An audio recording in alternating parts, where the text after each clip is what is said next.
Hi everyone, Brandy Thigpen here, Senior Associate Broker with Tyler York Real Estate Brokers here in Nashville. Today I'm going to be sharing one of my most asked questions from homeowners. So whether you're thinking of selling or not, you'll want to know too. I often hear homeowners say, well, my house is assessed at X amount, so I could probably list it for right around in there. So then comes the question, what is the difference between assessed value and the market value anyways? So let me explain. And then I'm going to share how to figure out which price you should use to set the list price of your house. So let's start with assessed value. The assessed value of your home is used to calculate your property taxes. This value is determined and an assessor who is assigned by your municipality.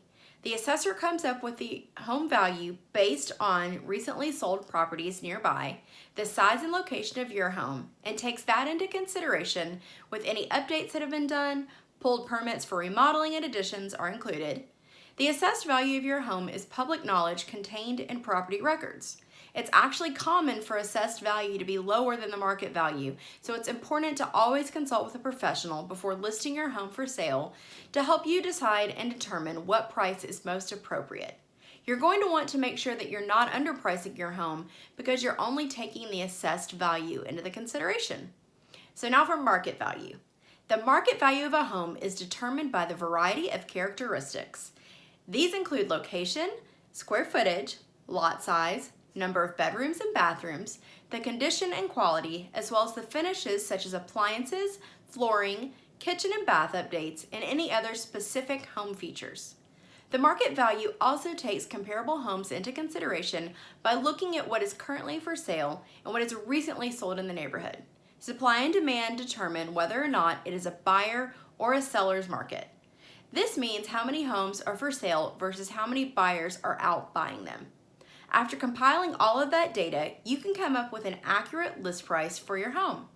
The actual market value will be decided based off of what a buyer is willing to pay for the home and what the seller agrees to sell the home for. Makes sense, right? So the one thing to keep in mind, if you're looking at sites like Zillow to figure out what your market value is, you might want to get a second opinion. So many times we see that the Zillow value is unrealistic and is either much higher than what your house could reasonably sell for or much lower. So I recently worked with a seller who thought his home was valued about $45,000 lower than what we determined the market value to be. He was basing his value solely on the assessed value and what Zillow had listed. Since Zillow has never been inside your home, they are generating a value based on neighboring homes that have sold recently, and the rest is just data generated and gathered by a computer and ultimately spitting out an average price. So how should I figure out what to list my price for? So you're going to have to take a few things into consideration. You need to have a professional tour your home and learn about any updates that you've done and anything else that could increase or decrease the market value of your home before coming up with an accurate list price. You definitely wouldn't want to make the mistake of pricing it way below market value and leaving $45,000 on the table like the seller that I mentioned. Yikes. So lastly, the assessed value can be used to negotiate the price that you want to sell your home for. Your real estate agent can, however, use your assessed value as a negotiating tool when an offer comes in. When assessed values are looked at in a specific price range and municipality, an agent can determine what the average assessed to sold percentage is. So for example, if most homes are selling at 110% of their assessed value, then you can share that information during negotiations to help establish credibility in the price that you're asking for. A house in poor condition would most likely sell under that average, but if your house has updates and is in great condition, it could potentially sell even above that average. So a few things to remember.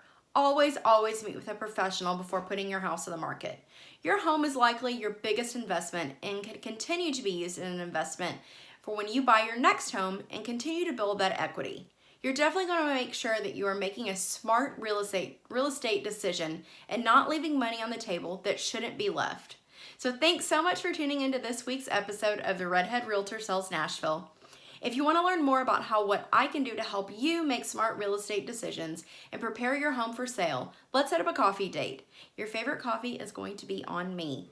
So if you want to learn more about how to prep your house for a showing and for that open house, you can get all the details by reaching out to me. I'm happy to help, happy to be of value. Just comment below or hop in my DMs and I will get right with you. Thanks so much, and I will see you next week.